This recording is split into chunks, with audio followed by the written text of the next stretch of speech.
Welcome to Ask SME Anything. Your chance to ask the ITProTV subject matter experts questions live. Here's your host, Don Pizzette. Welcome back, everybody. You are watching Ask SME Anything, the show brought to you by ITProTV, where we wrangle in some poor, unsuspecting subject matter expert like Mr. Ronnie Wong here and get them to answer questions thrown at him by the public, i.e. you all, via our Twitter channel. Did you say you all? You all. Okay. I said y'all. Y'all. Y'all, post your questions on Twitter, hashtag AskSMeAnything. Ronnie, thank you for joining us. And, you've been on the show a couple of times now. I have. I've been very, very pleasantly surprised that nobody has asked any questions about anything else but networking so far. So I'm hoping the trend continues. Yeah. So this week, it's following a common theme of religion and politics. That's right. And great. All right. Well, we actually do have a bunch of great questions that came in. And if you have a great question, I want to remind you that we'd love to hear it, right? So throw your question onto Twitter using hashtag AskSMeAnything. We keep an eye on it. We actually have people watching that Twitter channel or Twitter hashtag, whatever, watching that thing right now as we speak. Also, if you have a question when we're not on the air, well, feel free to throw it out there anyway. We collect the questions throughout the week. In fact, several of the ones that we're going to do here in this episode came in days ago. Right. And we kind of group them all together so we can answer them all right here when I have someone as amazingly talented as Ronnie on the camera with me. So, Ronnie, let's see if we can blow this right from the top and jump into our first question. This one is lots of IP questions today. So this one is a wildcard mask just an inverted subnet mask? And Ronnie, let me. I'm going to add a little more to this question. Okay. Can we start for our viewers who don't know what the heck is a wildcard mask? I think most everybody should know what a subnet mask is. Right. And first of all, Don, thank you for that confidence that we're going to blow everything away here as we begin. But yeah, no, that's a great place to begin, is making sure that we understand what a wildcard mask is. A wildcard mask helps us to essentially match what we want to when it comes down to an IP address or an IP network. So instead of what a subnet mask does, which is separate out a network ID or a network portion of an IP address and a host portion of an IP address, a wildcard mask takes what looks almost like a subnet mask and it changes around those ones and those zeros. But this time what we're looking to do is to say, here's the portion that we want to match up is what we want to do. So that way we can apply it and say, I only want to match this portion of it, and I only want to actually do something else with it instead of just saying, here's what separates the network from the actual host bits. Okay. Yeah, and I think a lot of the confusion comes from the way that people learn this, because when you're first learning, you'll learn a simplified example, right? So like a Class C network would have a subnet mask of 255.255.255.0. And if I wanted to do a wildcard that matched the first three octets, I would say 0.0.0.255. That sounds like just the opposite of the other one. But wildcard masks are a lot more flexible, aren't they? Yes. So their flexibility allows us to pick and choose what we want to actually show in between. We don't always have to keep one portion of the 32 bits of the IP address as being together. So unlike a subnet mask in which we have to have that contiguous string of those ones together, well, a wildcard mask doesn't. We can actually have a string of ones and some zeros and then some ones again if we wanted to make all that actually match up the way that we want to.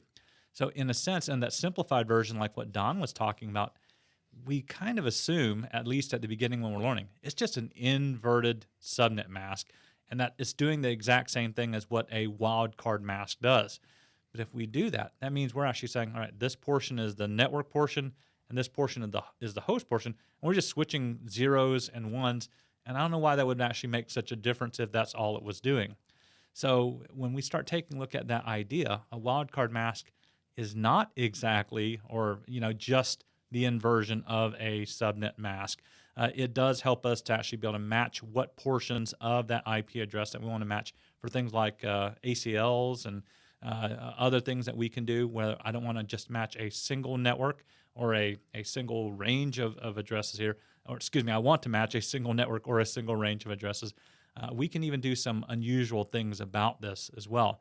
So Don, I think Don and I, we've talked about this over the years at times here, but if Don wanted to, he could actually say, I want to match every even network in an ACL and exclude, the other ones, every odd network if I wanted to. So we can actually do things like that.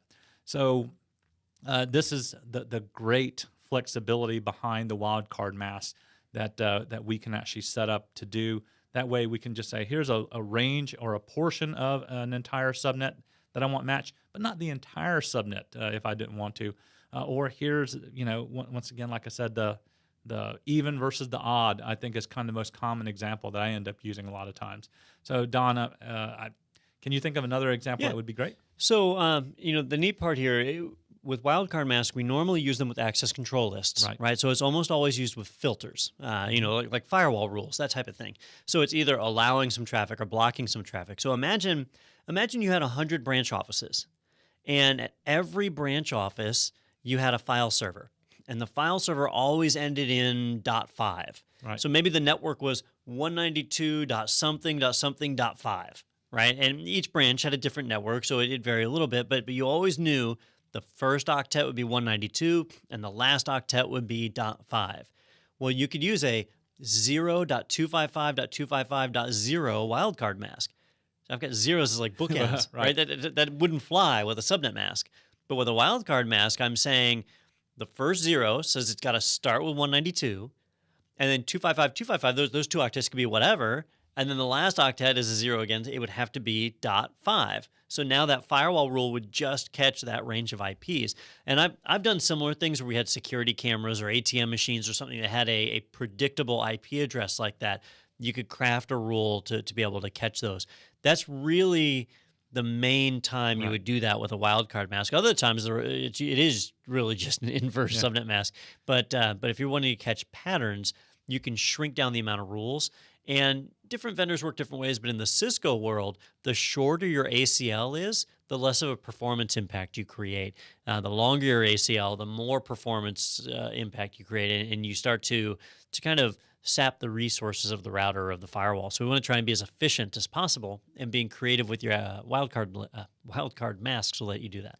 Yeah, and normally when it comes down to like Cisco certifications, like we were talking about, especially at the CCNA level, we'll probably see them more fairly simplified rather than the more complex ones, even like what Don mentioned, with the IP address where the first octet and last octet have to match. So you'll probably just see them as really used as that inversion instead. And it's just because of the timing. Most people don't have enough time, like, I got to convert that into that wildcard mask and then try and figure that out. They'll probably do it more like that, where it's actually a lot simplified. So take some heart in seeing that if you're preparing for a certification and you weren't exactly sure for that. But at CompTIA or at Network Plus and something like that, more basic in that entry, you'll probably just see it mentioned as, here's what we might use in an access control list, but you probably won't say, here's an example of it. Well, now, for those of you that go on to do the CCNP... Yeah, now that's different. Then it gets to be glorious, right? Because you can have route maps and prefix lists and all sorts of craziness there that jumps in, and maybe you're modifying route metrics and so on. And those wildcard masks become really important to make sure that you're catching the right route. Right. Especially if you're doing route redistribution, that can become a nightmare. So it is a very powerful technology. Right. Most of us just use it in a very simple form. All right. Yep. All right, Ronnie. Do you have any other wisdom to impart on that one, or are we ready for our next question? I think we're ready for the next question here. I just, trying to make sure I was being helpful. Yeah. All right. So that was wildcard masks. We're going to stick in the Cisco world for this next one. We are jumping from routers over to ASAs. So this is another question coming at us from Twitter via the hashtag Ask SME Anything hashtag. Whatever it is, we're done it there. What is involved in creating a Cisco MDF policy on a Cisco ASA? All right. So let's get started with the idea of that MDF, the modular, I cannot remember what it stands for, modular distribution framework or modular, I can't remember right off the top of my head now. I should know this. It's the modular, I think it is distribution framework, but I could be wrong when I take a look at this idea here. I'm going to get Don to actually take this look around real quick and find out real quick here as we start talking about it. But I know what they're talking about overall when we start to do what we need to. So with the Cisco MDF, this particular idea is a framework that allows us to build the security that we need using the idea of different policies instead of having to configure every single So it's framework. a typo. It's supposed to be MPF, Modular Policy Framework. Policy That's why MDF. Okay, yeah. There we go. So I was trying to figure out, I was like, why does that not sound right? But policy. Yep. So that's the MPF. keyword. Yeah. So that is the keyword for us, is the term policy. So we can actually create the idea of security around policies that we make. And the policy, of course, can not necessarily just be based on IP addresses. We, of course, can actually take a look at the idea of simplifying or classifying traffic as well, and then applying what we want to in an action to the traffic, and then, of course, applying it to the interfaces. So what ends up making up the MPF here for our framework is going to be three things. First, you have to create a class map. So with a Cisco ASA, you would actually begin that way. If you were doing it from the command line, that's what you could create as a class map. And what you're trying to do there is you identify a type of traffic that you want it to take a look at.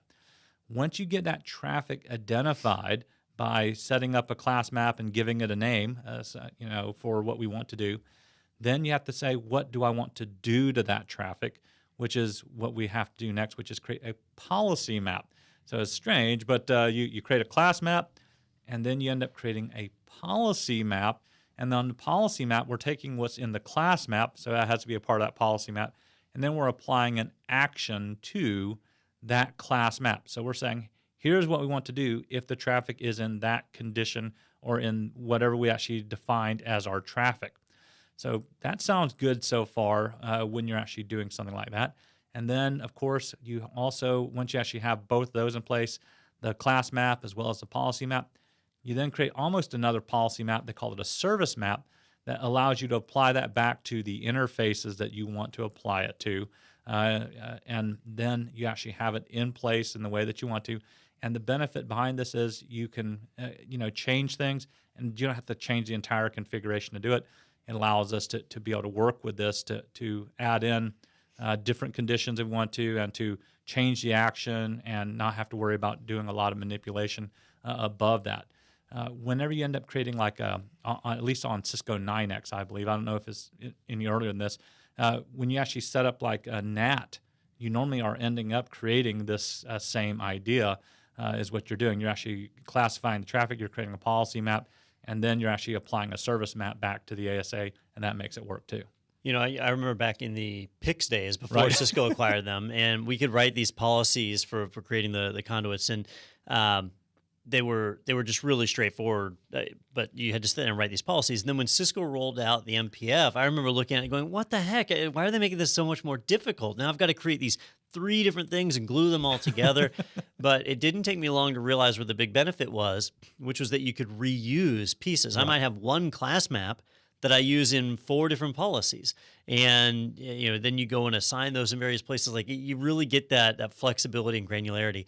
And if I want to make a change, I could create an entirely new class map, leaving the old one fully intact. Right. And that way, if something goes wrong, you can flip back really easy, because now you've got all these different maps defined. That type of functionality is really the big shining part of MPF. And we also see it with MQC, which is the modular quality control, something. Anyhow, it's the same kind of idea. So Cisco has a few different modular policies like these.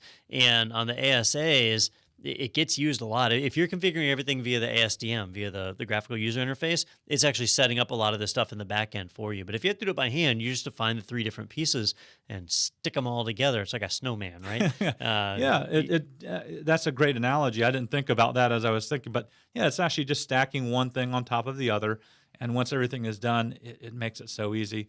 And I didn't think about that idea of actually being able to reuse it in different places, but that's exactly what ends up happening.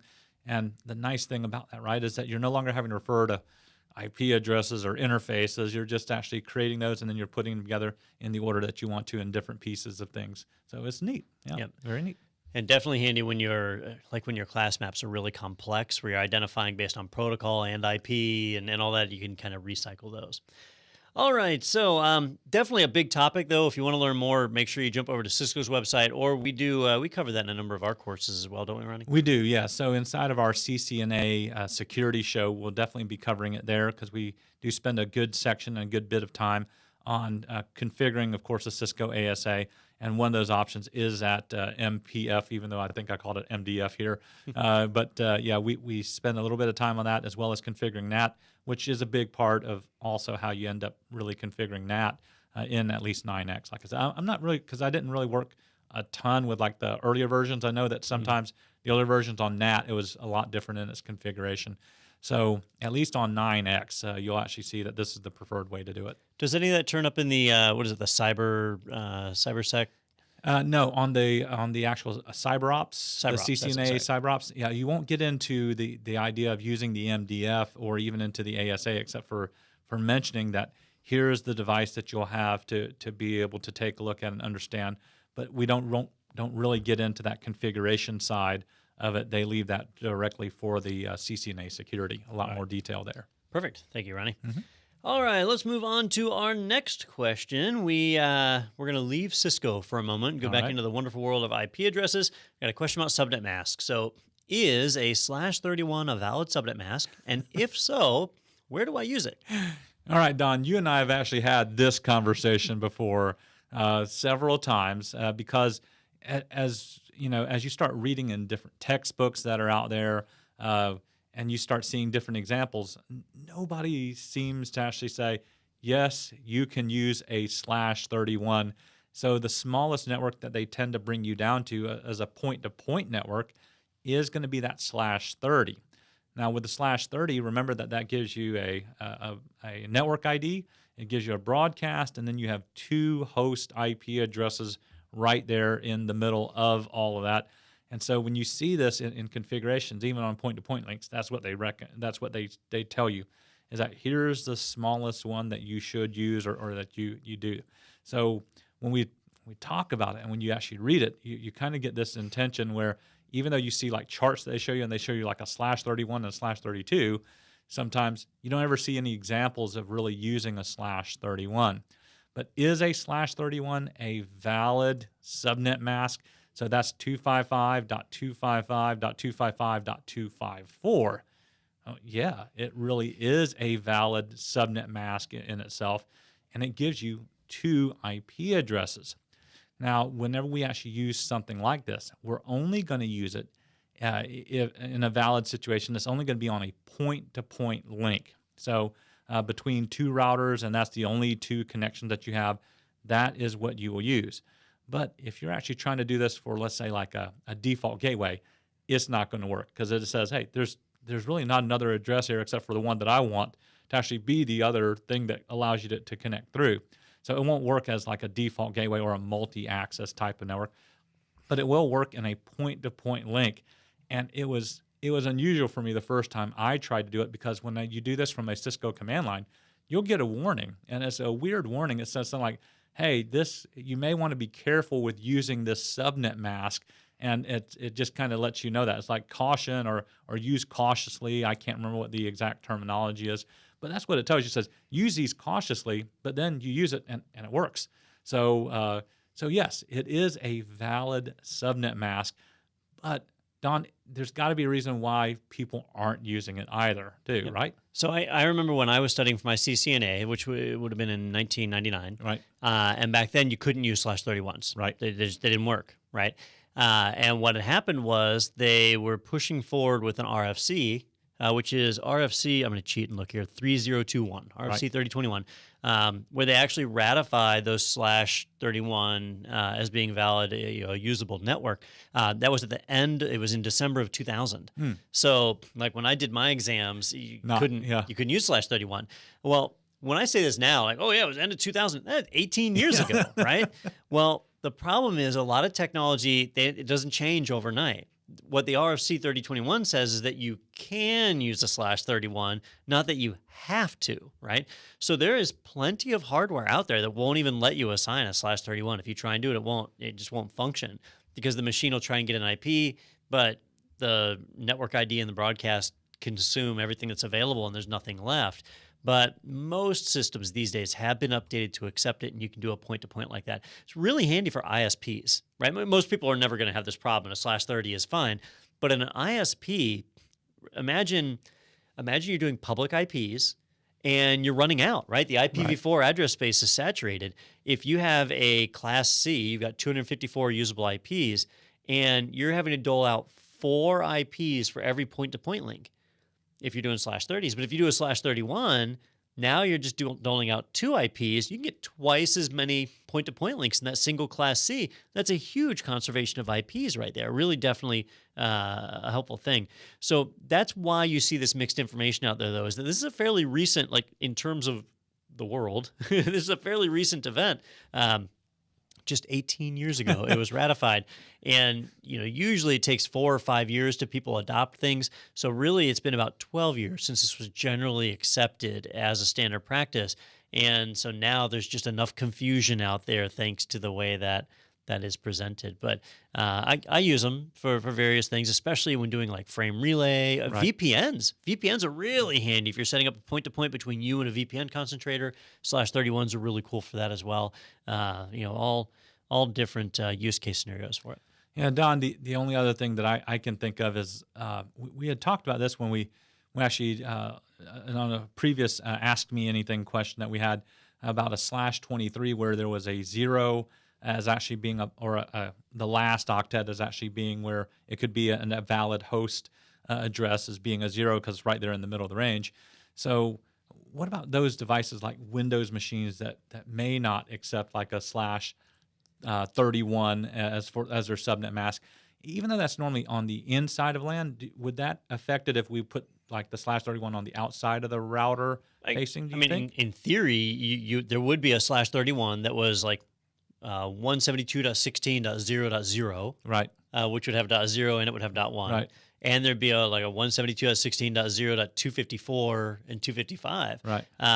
Technically, when you're in a /31, there is no broadcast and there is no network ID. So the host that's on the other side. You don't need those things, and so you can kind of do away with it. I haven't entered it on a Windows. I'd be surprised if like Windows 10 wouldn't do it, but I know Windows XP was definitely picky about that stuff. It wouldn't let you do it. Windows Vista changed the network stack, so I would bet it's there. The other thing is that if you're moving to IPv6, none of this really matters anyway. Right. And so that's where people should be getting to. But in the IPv4 world, we're really talking about point-to-point links, which would be routers, firewalls. That's where you expect to see the support. So if you gave me a Windows or Mac or Linux box and it didn't support /31, I wouldn't be ticked off. I would be like, oh, how can Apple do this or whatever? It's just, but you give me a firewall, right? And if it won't do it, I might get frustrated. Like, why the heck don't these guys support a /31? They're supposed to be a networking company. Yeah. It happens. Yeah, I can see that where there would be that type of confusion if people were doing that. But that's the only other thing that I could think of is if for some reason you did end up getting a device and you tried to type in a /31 and like, nope, then you have to go to that /30. So that would be just about it. That's the only thing I can think of at all. Yeah, it's really point-to-point links with public IPs. That's where they get used. If it's a point-to-point link with private IPs, who cares? You just use a /30.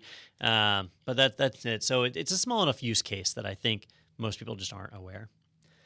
All right, that was an excellent question posted on Twitter using hashtag #AskSMeAnything, which remember any of you guys can do. If you have a question, make sure you throw it out there, and we will certainly tackle that. Let's see, our next question, we're going to jump in and sticking. Wow, there's a lot of RFC questions today.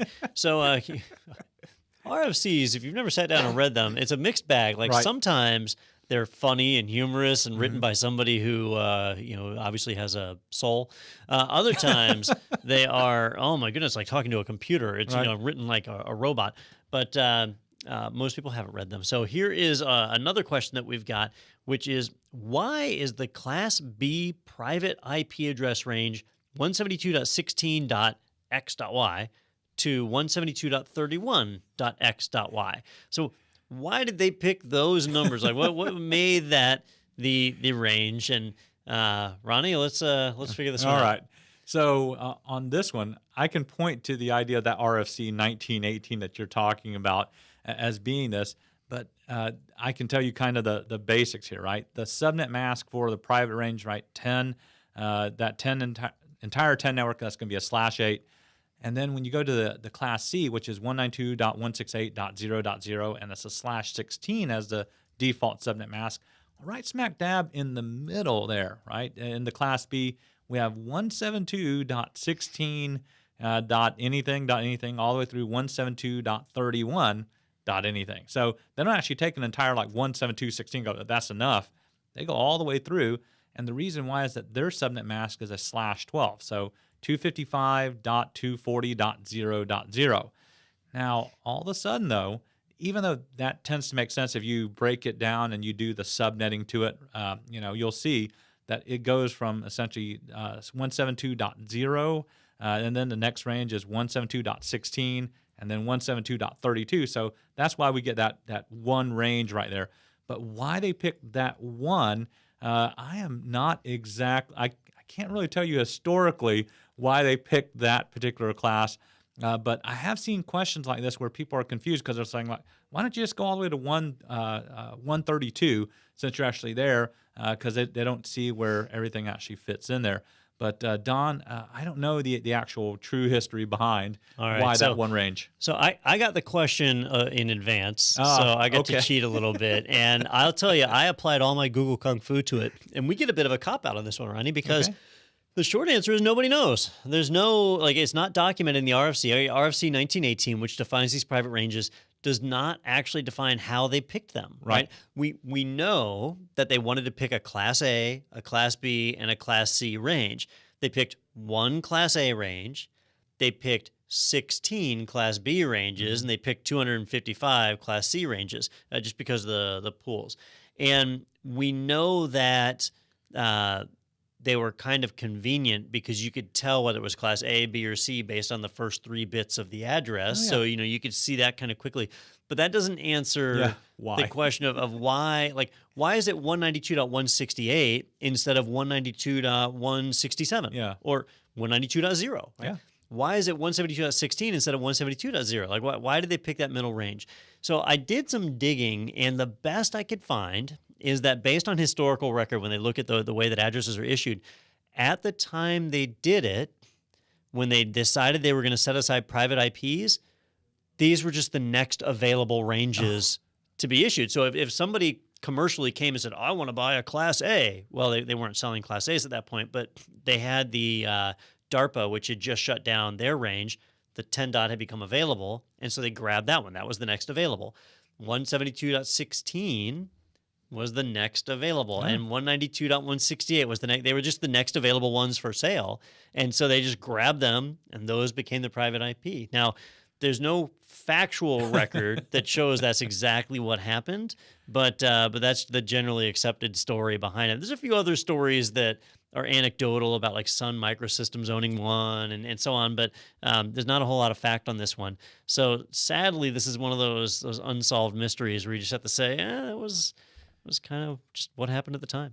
All of a sudden we just have to go, the RFC says so, and that's what we're going to have to say and stick with here. So it is an interesting question, though, because it makes you want to dig into it a little bit more, like why did they choose that one?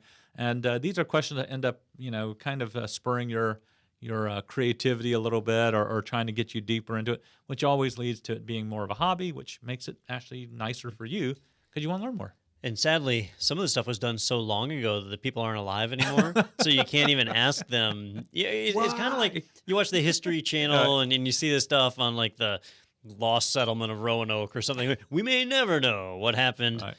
Maybe that's not the same as an IP range, I guess, but either way. So this one we do get a bit of a cop-out. All right, we did have one more question, Ronnie, which is a bit of a bizarre one because for some reason, I see what's going on. It's too long for Twitter. Okay. The whole Twitter character limit thing. So I'm just going to read this one out so we can have it. This is an IPv6 question, which we haven't really had many of. The question is, they're configuring something on their router and they're getting a warning, and it's saying, Gigabit Ethernet 0/0 warning 2001:2:/64 is a Subnet Router Anycast. And then they're just saying this is the error they get when they try to configure IPv6 address on G0/0. Not sure why. So have you seen that error? I'm assuming this is Cisco. Yes, I have seen that error, and on this one, it's strange because I have to actually say this. I know exactly what happened here, Don. I can, I know it's not usual for me, Don. You know, you've been around. This is enough. a problem you've caused before. It's a problem I've actually made before. So I have actually seen this one. So what he actually put there for the IPv6 address, 2001:2, and then he ended it with a double colon is what he ended it there with. Oh, I see, all zeros. And it ended with all zeros. So what he was trying to do is configure a single interface, gigabit 0/0, if I can read that correctly. Okay, he configured that interface, trying to actually configure it with an ending of all zeros, which the router says, hey, you can't do that because that's actually an Anycast address. So I think this one is actually just a misplacement of the 2. He should have done : and then 2. That would have actually made it a host address that he could have actually been able to then use, and more than likely that would have actually worked. Now you might be wondering, like, how did you know that right away? It's because I know I've caused this just by simply doing it. And this is where IP version 6, right, as we started working with it, everybody tried to find shortcuts, right, to being able to write out IP addresses. So what did we realize? We could actually do a : and then whatever number we wanted to at the end, and we're like, we're done. You know, no big deal. So when you start shortening it up so much that you just go, okay, it looks like it'll work, and then all of a sudden you type it in there, it's easy to simply just, invert that, I guess, is the way that it goes. So this one should have ended in : 2 or whatever other number that you wanted to use, and of course a /64 at the end for the IP address, and that would have made it work on an interface. And so that's more than likely, at least from my experience, because I'm not going to say I did this exact address here, but I have done something very similar where I just kind of kept racking me in the head, like, what did I do wrong? And then I kept looking. I was like, oh, I see what I did wrong. I changed it, and it just worked. So on this one, Don, I know exactly what the issue actually ended up being. It's just a misplacement of where those double colons are. Move the double colon before the 2, and that will end up working for you, and you'll see it. You know, it probably would have been a little more obvious if they had a better error message. Oh, yeah. Right? like telling us it's a Subnet Router Anycast. Why not just say it's a Subnet address? Yeah. That's a... Yeah, sometimes I wonder how they pick what they want to display for an error like that sometimes. This is not the most helpful. Yeah, it was like here's the most general thing as well as the most specific thing that I can put in the same one, and it's not really helping out any that shows you where it's going on. So, a lot of times I like it in the Cisco command line where it actually shows you that little, like, here's where the issue is, and they could actually point at, that little caret where they say invalid, and that would point it out. But on this one, I don't know if it actually pointed it out or not, or it just pointed like at the address, and somebody was just saying, I don't know what's going on because I've tried it multiple times and it still didn't work on whatever interface that they tried it on. So the neat thing is that lets you know how many times I've made this error, Don, is what it lets you know. Sometimes people watch our shows, and I've heard this where they say, Don, how do you make this stuff work all the time? And I usually say, I don't. We just have good editors, yes, right? Right, exactly.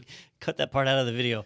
Yeah, problems like these are pretty common, and unfortunately, error messages are a bit of an art. So unless you can interpret them, it's hard to know sometimes what is actually wrong. Yeah, there's no doubt that a lot of the questions that we normally get even in our forums are just misconfiguration, things like that. And it doesn't mean that you're not, up to speed on some of the stuff that you do, especially around Cisco. It just means sometimes you're working so fast and you think that that the muscle memory has kicked in, and it's just one letter that's off, and one letter is enough, or one IP address is enough. So, that, and, the very fact my typing ability is just terrible, that doesn't help either. But those are things you just work through, and once you actually get done with it, you'll be the better for it because you'll actually know what that error will at least give you a pointing direction to look at next time you encounter it.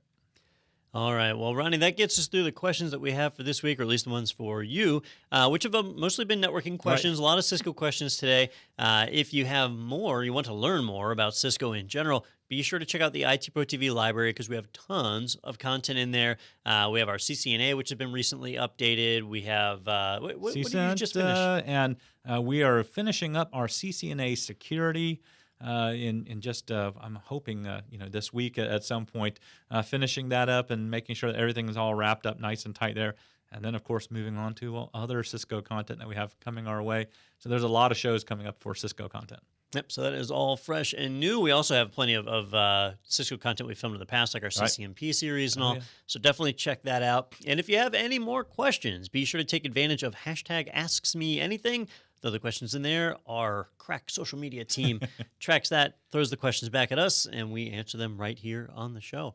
Well, Ronnie, I want to thank you for being on the show with us. Well, thank you for having me. And, next time, I need to come up with like some kind of curveball question to throw in there and just spring on you. These were curveball enough. Yeah. Spelling was curveball enough. Spelling. That's our challenge. All right. Well, thank you for being on the show. And thank you, the viewers out there. It's questions like yours that keep the Ask Me Anything show running. So be sure to get your questions in there. And remember, if you want to make sure your question gets answered on the show, subscribe to ITProTV. ITProTV subscribers get access to our Q&A forums. You can post a question there, and we prioritize those questions. We make sure they get answered first in the show. We try and answer everybody's question, but sometimes we don't have time, so that's how we kind of, show favoritism. So if you want to be our favorite, be sure to subscribe, check it out, and if nothing else, be sure to tune back in for the next Asks Me Anything coming up soon.